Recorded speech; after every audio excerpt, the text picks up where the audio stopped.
De retour sur le plateau de TV Finance et j'accueille Cédric Leboussy pour les essentiels de Cédric Leboussy. Bonjour. Bonjour.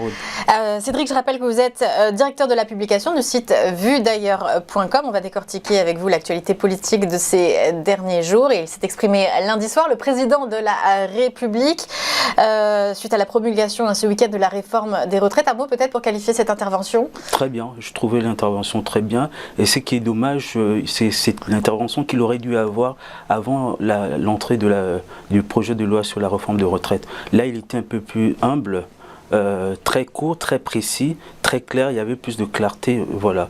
Contrairement aux interventions précédentes où on le trouvait un peu arrogant. Là, je trouvais très humble le président. Et c'était quoi le mot d'ordre? C'était de la pédagogie? C'était de dire que il y avait de la pédagogie et puis il y avait surtout son envie de continuer, d'accélérer les réformes. Je trouve ça très courageux par les temps qui courent. Et donc les interventions précédentes avant, il était je trouvais un peu très hautain, excusez-moi, très hautain, un peu comme un manager. Et là, on avait en face de nous un président de la République très droit dans ses bottes, avec des mots qui allaient bien. Que je vous dis, je trouve que c'est dommage que c'est ce discours que le président aurait dû avoir avant la réforme de retraite. Est-ce qu'il va réussir à renouer un dialogue avec les syndicats? Il a reçu hier les mouvements patronaux, oui. Mais pour l'instant, les syndicats restent toujours opposés. Ça va être très difficile parce que, comme vous savez, une réforme impopulaire génère toujours une forme de choc de légitimité. Et aujourd'hui, nos dirigeants, c'est-à-dire les maires, les élus, n'ont pas de légitimité en fait, parce que nos modes de scrutin sont à remettre en question. Maintenant, est-ce que les syndicats et les mouvements patronaux vont pouvoir réussir à trouver... être assis sur la même table et discuter, ça va être très très difficile.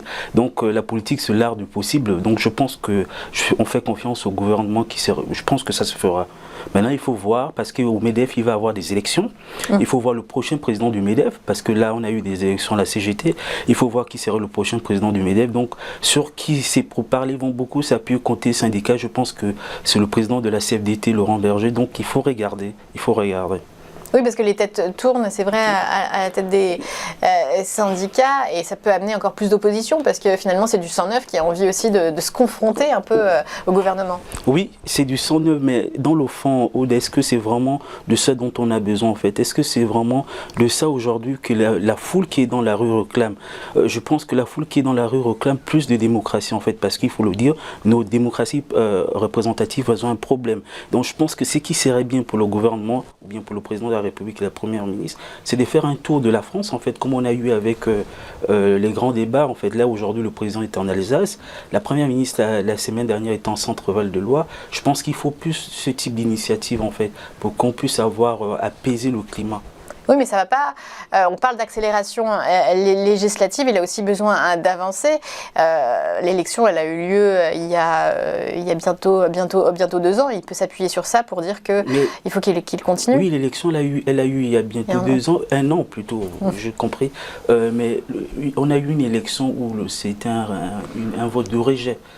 C'est même pas ça le problème, mais l'autre problème qu'il faut surtout souligner, c'est le taux de participation. On a des élections où les gens ne votent pas, il faut le dire clairement, il y a peu de gens qui votent, le taux de participation très faible, et du coup les gens ne se retrouvent pas en fait dans les décisions prises.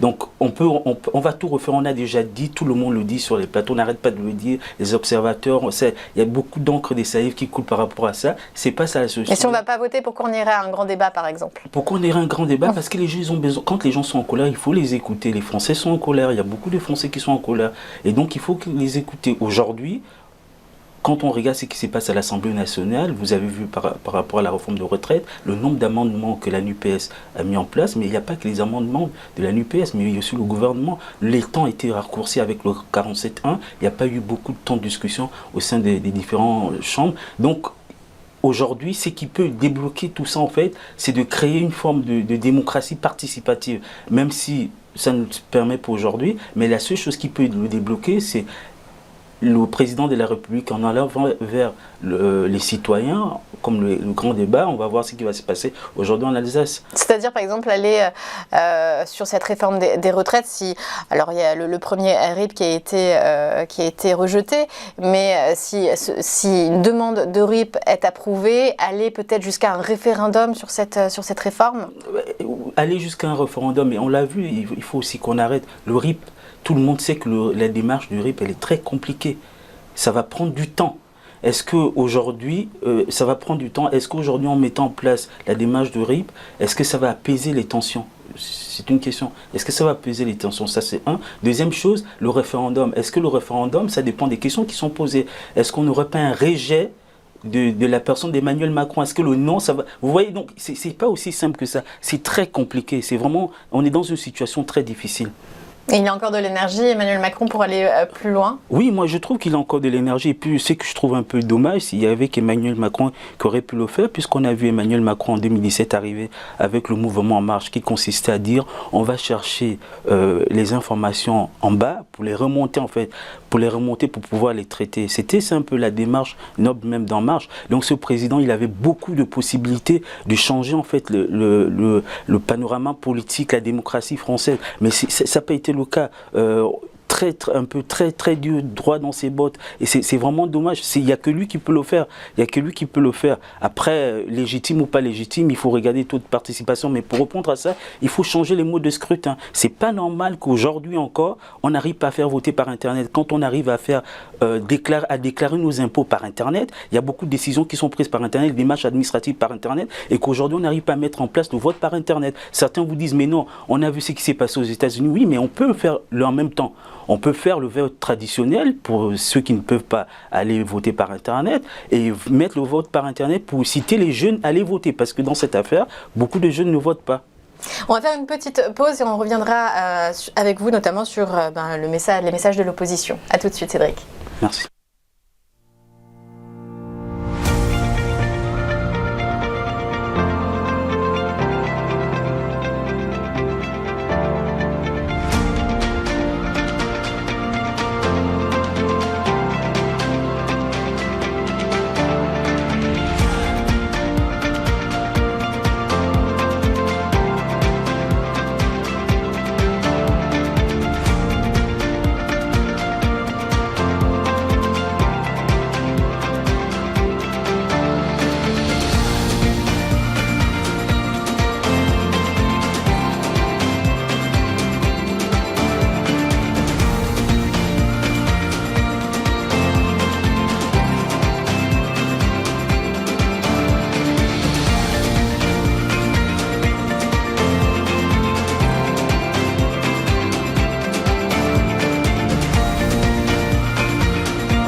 Allez Cédric, on continue d'évoquer avec vous les suites de cette réforme des retraites, de la promulgation et puis de l'intervention d'Emmanuel Macron lundi soir. Alors pour vous, l'opposition politique, elle est présente, elle propose des choses, elle propose suffisamment ?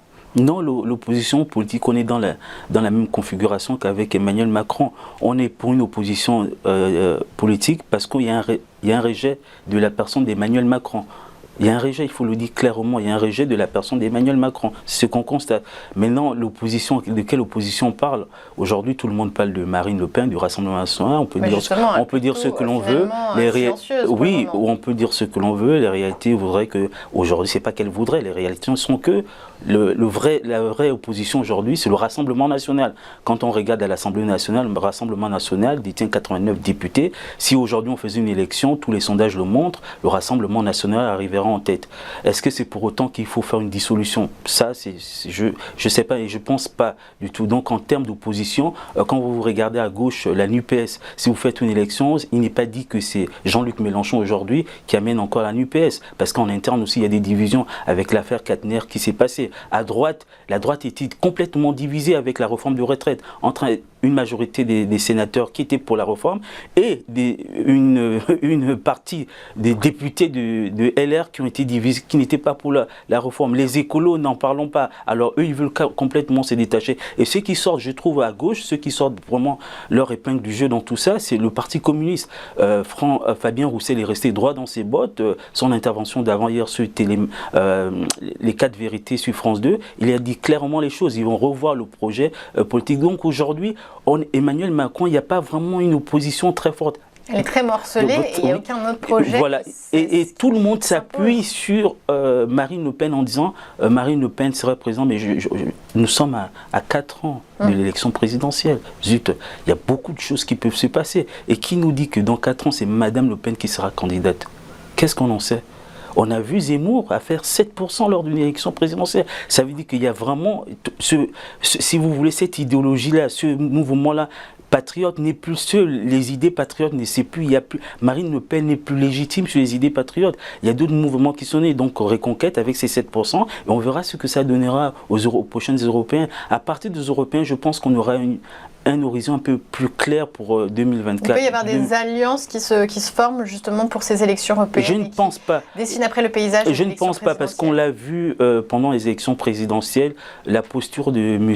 Zemmour qui était contre, c'est pas contre la guerre, mais qui était contre les dons que l'on faisait, de l'aide qu'on apportait à l'Ukraine, qui disait c'était pas comme ça qu'on devait traiter. Oui, mais qui était pour aller rassembler, que ce soit à droite ou à l'extrême droite. Oui, mais c'est un peu plus rassembleur que. Mais oui, mais Aude, qu'est-ce qui fait la différence entre la droite de Reconquête et la droite de Marine Le Pen?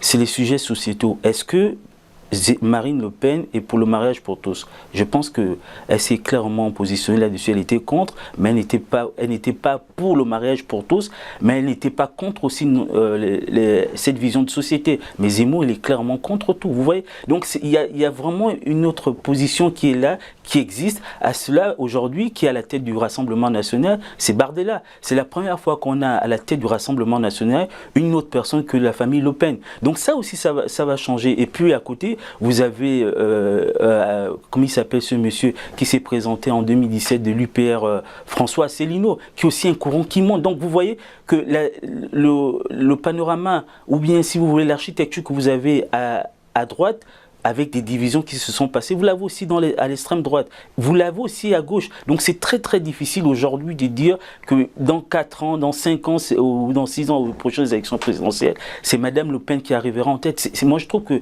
c'est très hasardeux de le dire. C'est vrai que quand on fait un sondage d'opinion, les sondages aujourd'hui, c'est ce que ça nous donne, mais rien ne nous dit que c'est Madame Le Pen qui sera candidate. Et même si c'était Madame Le Pen, qui sera en face de Le Pen?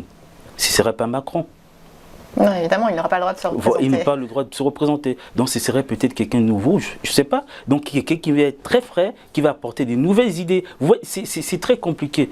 On est face à une situation où l'opposition ne fait pas force de proposition. On parle là des personnes. Depuis tout à l'heure, je vous parle de Marine Le Pen, mais je ne vous parle pas de projet. Vous voyez, c'est très compliqué. On parle juste effectivement de rejet à chaque fois et pas d'adhésion. Voilà, or que c'est ça le problème du mode de scrutin. C'est-à-dire qu'on a un mode de scrutin aujourd'hui, que quand on arrive au second tour, on fait des votes de rejet. Vous voyez, il n'y a pas de vote d'adhésion, de probation, c'est le rejet. Donc il faudrait peut-être se changer ce mode de scrutin. Il faut vraiment le changer. Parce qu'on est dans des...